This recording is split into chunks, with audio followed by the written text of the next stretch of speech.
चलिए शुरू करने से पहले आपको बता दें जैव विज्ञान का यह चौथा चैप्टर है, ठीक है। यह चौथा चैप्टर है और आनुवांशिकता एवं जैव विकास है, ठीक है। तो इसमें हम क्वेश्चन आंसर देख लेते हैं।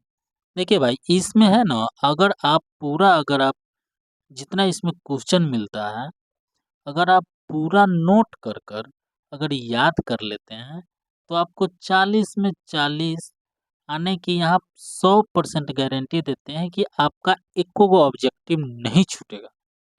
सभी आप बना कर आइएगा, लिख कर आइएगा, गोला करके आइएगा, ठीक है। तो सिर्फ हम उसको देख लेते हैं, 10-20 मिनट का 10-15 मिनट का ये वीडियो रहेगा, ठीक है। उसको देख लेना है और वीडियो को रोक रोक कर आप इसको नोट कर लीजिएगा, ठीक है। और इसके बाद आप इसको याद कर लीजिएगा, ठीक है। तो चलिए हम क्वेश्चन स्टार्ट करते हैं। पहला क्वेश्चन है, द ओरिजिन ऑफ स्पीसीज नामक पुस्तक किसने लिखी थी? तो यह तो क्वेश्चन शो कर रहा है डार्विन ने लिखा था। कौन लिखा था भाई? डार्विन एक वैज्ञानिक था, यह पुस्तक लिख लेता, ठीक है। चलिए नेक्स्ट, अगला क्वेश्चन है भाई कि मनुष्य में कितने जोड़े गुणसूत्र पाए जाते हैं? कितने जोड़े गुणसूत्र पाए जाते हैं? तो जोड़ा कह रहा है, कितना कह रहा है? जोड़ा। तो जानते हैं जोड़ा में करते हैं, दो गो को एगो बोलते हैं, एगो का जोड़ा, एक जोड़ा, ठीक है। यानी दो गो के हम कहते हैं एक जोड़ा। तो देखिए, इतना अगर क्वेश्चन का है तो यह 23 जोड़ा होगा। कितना होगा? 23 जोड़ा। अगर वैसे पूछ देगा कि मनुष्य में कितने जोड़े गुणसूत्र पाए जाते हैं तो 46 हो। और जोड़ा पूछेगा तो 23 हो, यानी इसका आंसर हो जाएगा सी, राइट आंसर।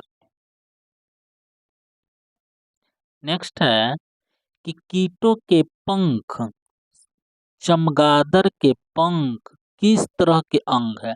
देखिए क्वेश्चन पहले देख लीजिए। कीटों के पंख और चमगादड़ के पंख, ये दोनों के पंख किस तरह के अंग है? कौन से, कैसा उसका शरीर है, अंग है, ठीक है। और अंग अंग कह रहा है, उसके बाद पूछ रहा है उसका पंख क्या है। कीटों के पंख और चमगादड़ के पंख किस तरह के अंग के हैं, यानी कौन से अंग के हैं बताइए। तो इसका क्वेश्चन दीजिए, ठीक है, आंसर दीजिए। तो सी हो जाएगा इसका राइट आंसर। समवृत्ति अंग है, याद रखिएगा भाई, ये वीवीआई क्वेश्चन सब है, ठीक है। इसमें टोटल हम वीवीआई क्वेश्चन दिए हैं, ठीक है, जो 100% आपको परीक्षा में देखने को मिलेगा। तो कौन सा है? समवृत्ति अंग होता है। चलिए नेक्स्ट, नेक्स्ट है कि वर्तमान में प्राणियों की कुछ संरचनाएं ऐसी पाई जाती है जिनका शरीर में अब कोई उपयोग नहीं रह गया। ऐसी संरचना को क्या कहते हैं? ऐसी संरचना को अवशोषी अंग कहते हैं। क्या कहते हैं? अवशोषी अंग कहते हैं। चलिए नेक्स्ट, अगला क्वेश्चन है, जीन शब्द का प्रस्तावना किसने की थी? देखिए यहाँ पर कह रहा है प्रस्तावना, याद रखिएगा, ठीक है। तो प्रस्तावना किया था इसका, जीन का प्रस्तावना वाटसन नहीं किया था। वाटसन नहीं है, वेंडेन भी नहीं है, मेंडल भी नहीं है, यानी इनमें से कोई नहीं, इसमें से कोई है ही नहीं। चलिए नेक्स्ट, अगला क्वेश्चन है कि कौन सा वैज्ञानिक मंडल के नियमों की पुनः खोज से संबंधित है? यानी पुनः मतलब फिर से खोज किए से संबंधित है। कौन है?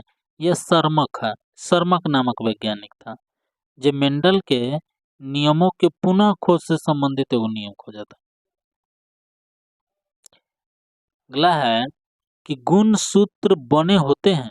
देखिए गुणसूत्र, ये गुणसूत्र जो होता है भाई, गुणसूत्र यानी पहले तो डीएनए केंद्रक में होता है, ठीक है। केंद्रक में डीएनए पाया जाता है। अब वो कहता है कि गुणसूत्र बने होते हैं। अब गुणसूत्र क्या चीज के बने होते हैं?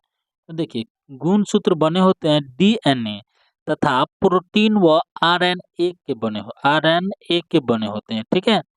गुणसूत्र क्या चीज के बने होते हैं? डीएनए तथा प्रोटीन व आरएनए के बने होते हैं। चलिए, सी इज राइट आंसर। नेक्स्ट है कि कोशिका में अनुवांशिक पदार्थ है। कोशिका में अनुवांशिक पदार्थ है तो डीएनए, ठीक है। कोशिका में अनुवांशिक कौन सा पदार्थ होगा? डीएनए। नेक्स्ट है कि जीन शब्द, अगले देख लेते हैं। जीन शब्द किसने प्रस्तुत किया? जीन शब्द किसने प्रस्तुत, हाँ चलिए देख लेते हैं। जीन शब्द किसने प्रस्तुत किया, यानी जीन शब्द कौन प्रस्तुत किया था? तो ये देखिए क्वेश्चन देख लीजिए, ये जॉनसन ने किया था। जीन शब्द का प्रयोग प्रस्तुत किसने किया था? तो शब्द कह रहा है, याद रखिएगा, यह शब्द कह रहा है। तो जीन शब्द किसने प्रस्तुत किया था? जॉनसन। चलिए नेक्स्ट। नेक्स्ट है कि गुण सूत्र बने होते हैं, क्वेश्चन कर रहा है सर, डीएनए तथा आरएनए का।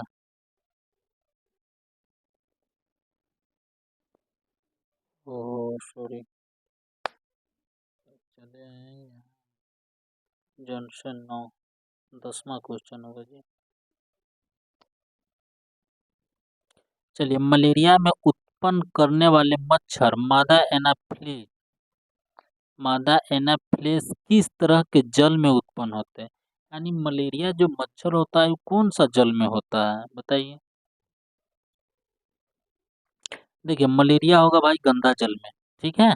मलेरिया होगा गंदा जल में। चलिए नेक्स्ट है कि डेंगू उत्पन्न करने वाले मच्छर किस तरह के जल में पाए जाते हैं, चाहे जल में होते हैं? तो देखिए, डेंगू होता है साफ जल में डेंगू होता है, और गंदा जल में मलेरिया। याद रखिएगा, साफ जल का आएगा तो डेंगू, और गंदा जल का आएगा तो मलेरिया। नेक्स्ट है अवशोषी अंग का उदाहरण है।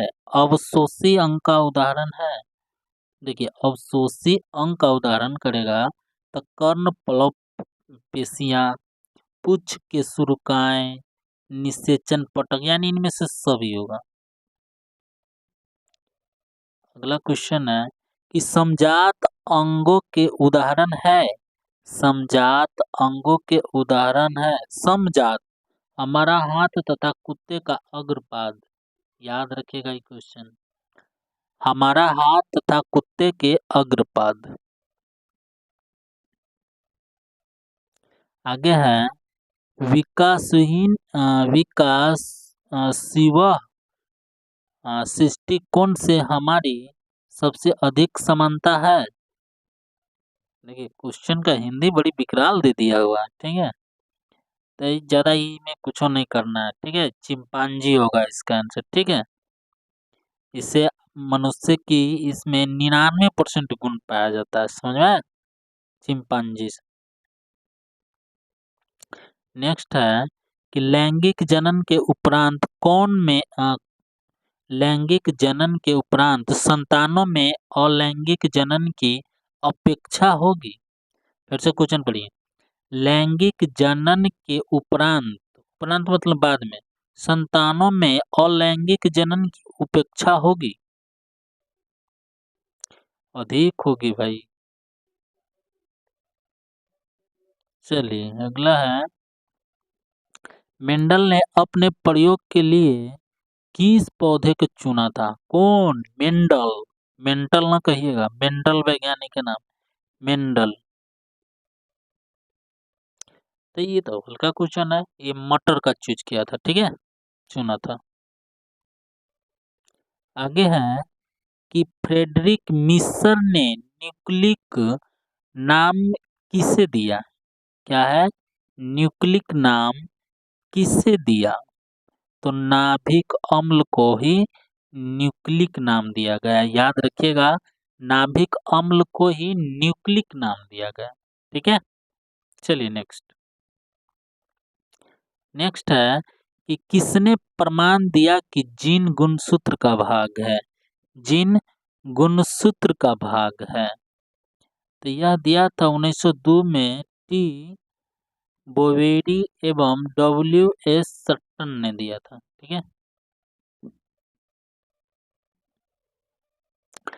अगला क्वेश्चन है, प्रत्येक गुणसूत्र 2 कुंडलिक धागों का बना होता है, जिसे क्या कहते हैं, जिसके हम अर्ध गुणसूत्र कहते हैं।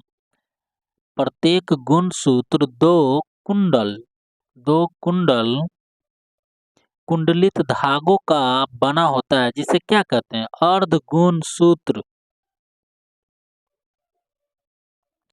नेक्स्ट है, वे अंग जिनकी उत्पत्ति तथा मूल रचना में समानता होती कार्य के अनुसार उनकी बाह्य संरचना में परिवर्तन हो जाता है, उसे क्या कहते हैं, उसको क्या कहते हैं, बताइए, उसे क्या कहते हैं। समजात अंग। चलिए नेक्स्ट दीजिए इनका जवाब। शरीर में भोजन का पाचन किस प्रकार की अभिक्रिया है।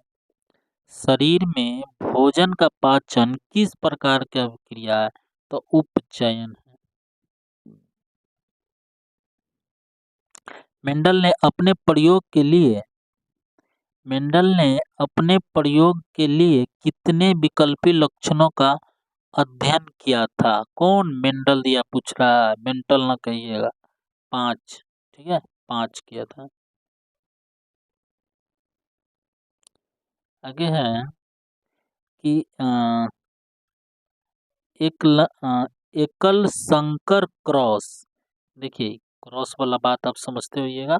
ठीक है, जीव विज्ञान अगर पूरा पढ़ाएंगे हम आपको बुक, तो उसमें डिटेल से बताया जाएगा। ठीक है, पहले हम ऑब्जेक्टिव करा देते हैं। ठीक है, एक एकल संकर क्रॉस के फलस्वरूप लंबे एवं नाटे पौधों का अनुपात होता है। नाटे मतलब छोटका, और पौधे का अनुपात होता है, किस अनुपात में होता है, ये पूछ रहा है। 3:1 के। देखिए यहाँ पर मिस प्रिंट हुआ है, टाइप करने में मिस्टेक है, बी होगा। ठीक है, 8 लिखा गया है। चलिए आगे देखते हैं। स्त्रियों में लिंग सूत्र होते हैं। स्त्रियों में लिंग सूत्र होते हैं, सभी को पता है, XX।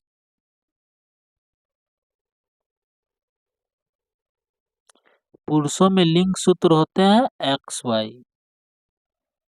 देखिए महिला कही है, महिला में XX गुणसूत्र होते हैं। ठीक है, और पुरुष में XY होते हैं। ठीक है, याद रहेगा, XX XY। नेक्स्ट है कि प्राकृतिक वर्णन द्वारा जैव विकास का सिद्धांत का परिकल्पना किसके द्वारा की गई। मेन बात है कि जैव विकास के सिद्धांत का प्रस्तावना किसने दिया था। जैव प्रकाश की प्रस्तावना किसने दिया था, डार्विन ने दिया था। कौन दिया था, डार्विन, याद रखिएगा। मनुष्य का वैज्ञानिक नाम क्या है, होमोसेपियंस। क्या है, होमोसेपियंस।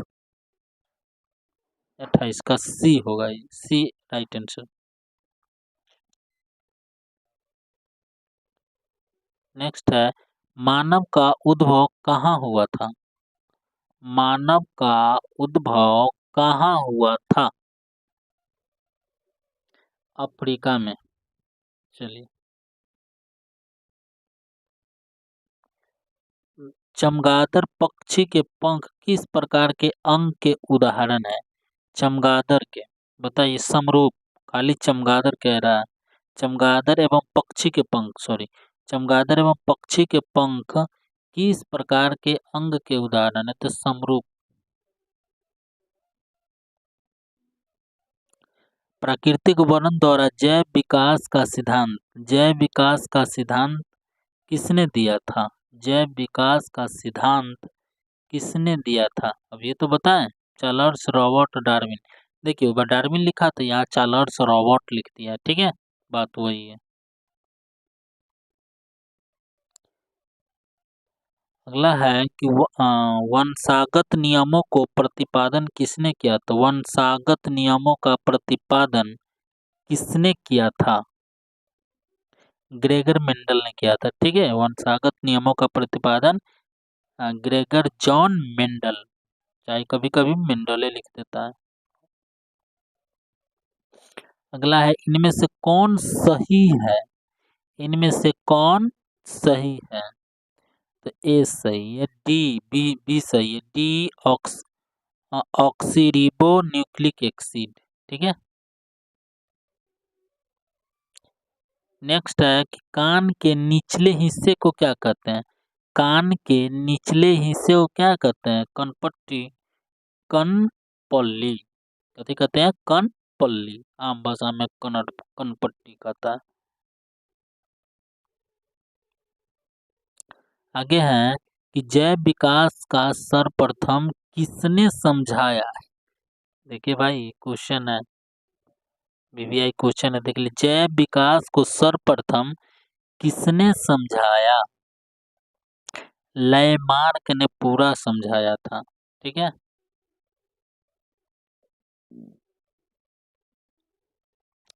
विभिन्नताएं कितने प्रकार की होती? विभिन्नताएं कितने प्रकार की होती है? दो प्रकार की।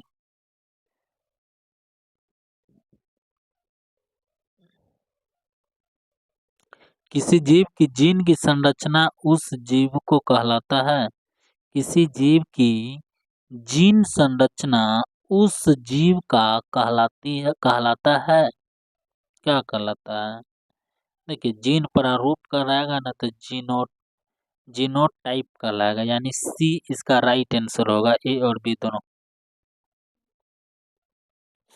नेक्स्ट है कि जीन प्रारूप तथा वातावरणीय दशाओं द्वारा निर्धारित वैसे आनुवांशिक लक्षण या विशेषक जो स्पष्ट रूप से दिखाई देते हैं, क्या कहलाता है? क्या कहलाता है बताइए? लक्षण प्रारूप और फिनोटाइप। लक्षण प्रारूप या फिनोटाइप। ग्रेगर जॉन मेंडल व्यक्तिगत जीवन में क्या थे? या व्यक्तिगत जीवन में क्या थे? बताइए, हल्का क्वेश्चन है। यह एक प्रकार पादरी थे। क्या थे? पादरी थे ग्रेगर मेंडल।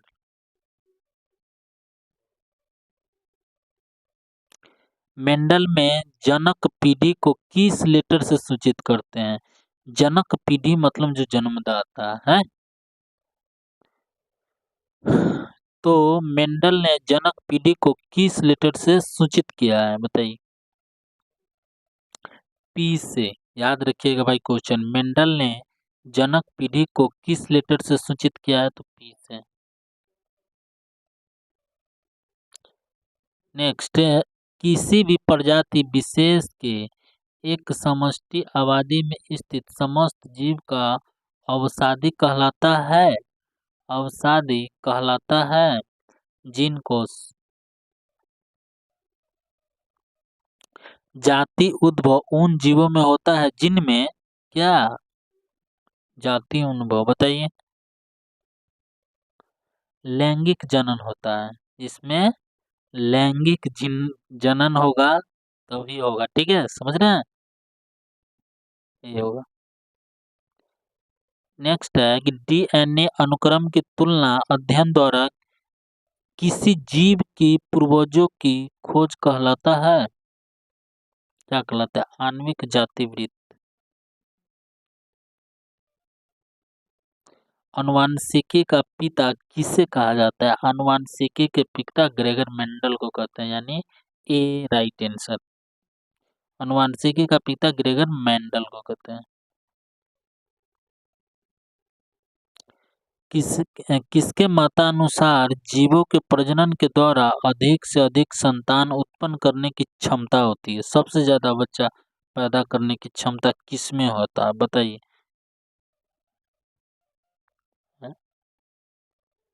क्वेश्चन फिर से देख लेते हैं। क्या कह रहा है क्वेश्चन? क्वेश्चन कह रहा है कि किसके मतानुसार यानी विचार जीवों में प्रजनन के द्वारा अधिक से अधिक संतान उत्पन्न करने की क्षमता होती है? केकर केकर नियम के अनुसार, सॉरी, किसके मतानुसार? तो ये हो जाएगा मेंडल के द्वारा। क्या हो जाएगा? राइट आंसर हो जाएगा आपका, इसका राइट आंसर हो जाएगा भाई बी, मेंडल के द्वारा। नेक्स्ट है कि डीएनए में कितने प्रकार के नाइट्रोजन क्षारक होते हैं? डीएनए में कितने प्रकार के नाइट्रोजन क्षारक होते हैं? 2 प्रकार के। पक्षी तथा तितली के पंख है, पक्षी तथा तितली के पंख है असमजात अंग। कौन सा अंग है? असमजात अंग। अगला क्वेश्चन है, किसी जीव को जिन्नी संरचना कहलाता है? किसी जीव की जिन्नी संरचना कहलाता है? तो ई हो जाएगा राइट आंसर बी, जीन प्रारूप या जीपोटाइप। एक के नाम है या एगो इंग्लिश में कर दिले है, जीन प्रारूप या जीपोटाइप।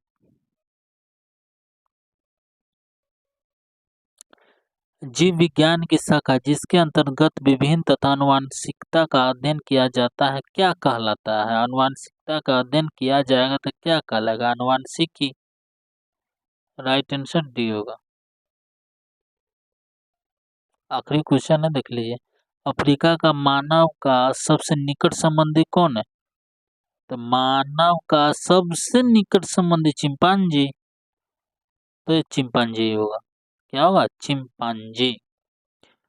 तो चलिए, अब अगर मेरा चैनल आपको अच्छा लगा है, ऑल ऑब्जेक्टिव आपको हम इस पर चैनल पे देते हैं, और ऑल सब्जेक्ट का ऑब्जेक्टिव प्लस सभी का दीर्घ अति लघु उत्तरीय प्रश्न भी हम इस पे चैनल पे डालेंगे, ठीक है?